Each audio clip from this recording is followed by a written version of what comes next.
Hello everyone, welcome back, it's me John, and yes, new monitor, that's why the video's coming out. Grand. Anywho, so just kicking off the proceedings by, building a path, and, trying to put the grass back in, because we want to make it look nice, nice and fancy, so putting a path in. I went for the wood, and the cobblestone slab look, I don't know. Sorry, I just had to shut my door. Went for the wood and cobblestone slab look. Wanted to kind of switch it up a little bit. I think I sort of went for this design and I liked it. And now you can see I'm just terraforming the mountain. I decided to do this because someone said at school to me, but that wasn't really why I decided to do it. I actually decided to do it before then. I just thought it was a bit too sort of far away, and I wanted to be sort of snug in the mountain, so I brought it a bit closer. And I hollowed out this bit. Basically, I wanted this whole city, because I don't feel it's big enough, this castle.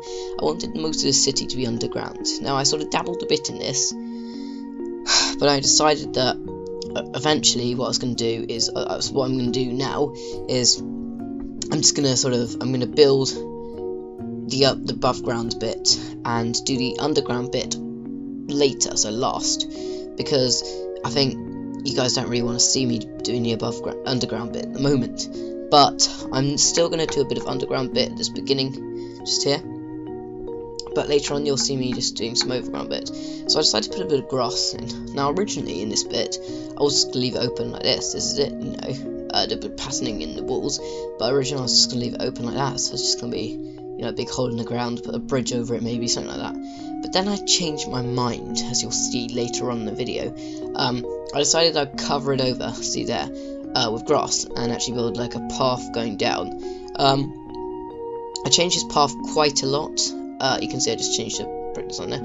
I changed this path quite a lot because I didn't really like the way it was going. Like, I changed that wood out, I changed that to have a full back, changed the direction of it, but I do change that wood out eventually to a different thing. Forgotten what I changed it to. Did I? I was stuck on. I think I chose it to bricks, yeah. And then I went for a middle pattern. I was a bit stuck on what to do for that. In the end, though, I did go for cobblestone wool, and I was a bit stuck as well on the floor. So what I did was I just hollowed out a big room, because this is where the start of the underground bit is going to be.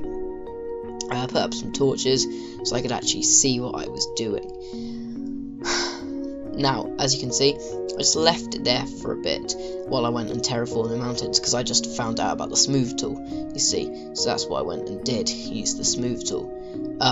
Nice day rise in there, nice, and put some mud on the mountains, make them look a bit nicer, using the mud replace tool. It looks a bit random, but I quite like that. So I just mapped out the centre of this, because I felt like these were a bit bare, and I went for quite a nice design actually, I feel, in the actual thing, repeating it on everyone, slightly differently. I went for quite a nice design. See, I went for like a trader's hut there, I went for a jacuzzi in this one, see the glowstone there, I think that's glowstone, yeah, and then a sneaky water trick there, basically you put the layer below it. And I went for a statue as well in that bottom right one, as you can just see as it flies over. You'll see it in the flyby anyway, but I'm just building these walkways, because last episode I didn't bother to finish off all the walkways, because I felt like I can't be bothered to build these walkways, kind of a layman's task. So instead of building them in the middle of the episode, what I decided to do is I just decided to build them now. Yeah, so just see it pan over there sort of, while I just put the finishing touches in, like put the stairs in upside down. I used a bit of bone meal actually, and put in some croppage by the sides of these things, just so it looks a bit natural. Now that trader's hut I'm gonna sort of pimp out a little bit later, but as you can see this is where I start doing the paths. Now, because the castle, although it's not quite finished yet, it's as good as finished for now. I mean, there's going to be some finishing touches going to do the underground bit, but for now the overground bit is as good as done. So what I do is I start building these paths. Now, these paths, I wanted to keep the same as inside the actual castle. Didn't want to do too much differentiating between the paths, because you know the paths are almost constant for the sort of randomness inside the actual city. Now, I just built these paths, and then I knew I wanted to build a building up here, you know, on the hill, nice and majestic. Not sure what I was going to do, but what I decided to do in the end was we're getting power, and I am going to build like a little lake going down the side so I can actually, because you'll see what I do. And I built this a bit too big, so I did actually go back and make that smaller eventually, because I figured that was too big. It didn't really look right. This building does look a little odd at the end. That was kind of my idea, you know, I wanted it to be a bit funky. I didn't really want it to be sort of too great, if you know what I mean. I want it to be nice and weird.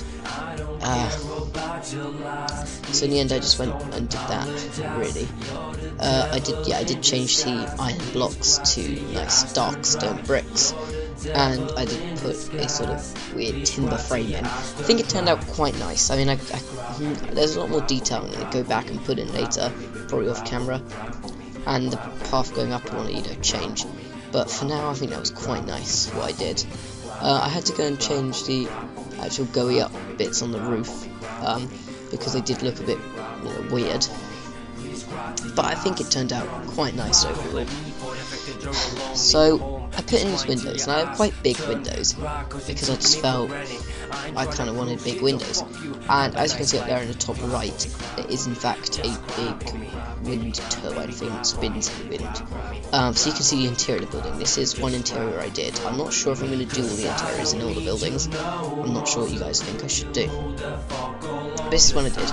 And you see these really weird things that I'm putting on the floor. These are like millstones that just are millstones. And I put in some windows because I wanted the front to actually have a look. Now, here is the actual city layout it's going to be. Poor, rich, government. You can see as it's laid out. Government, that's for all the governmental buildings, like, you know, Parliament, stuff like that. Rich, that's going to be all the rich houses. And poor, that's going to be not so much slums, but it's going to be lots of small houses and lots of shops and that kind of thing. Anyway, as you can see in the flyover here, that's the castle. Pretty much finished. As you can see, the detail there is lacking with the windows and stuff. And here is the underground bit. I went back, changed that, as you can see. Floor, nice. Got the lights in as well, and it goes through there. This is what the statue looks like on your right. Here you can just see it's quite simplistic, which I quite like. Here's a trader's hut, which is also quite nice, and you can just fly in over the windmill sort of place here. It looks very nice. There's it, standing majestic. It looks.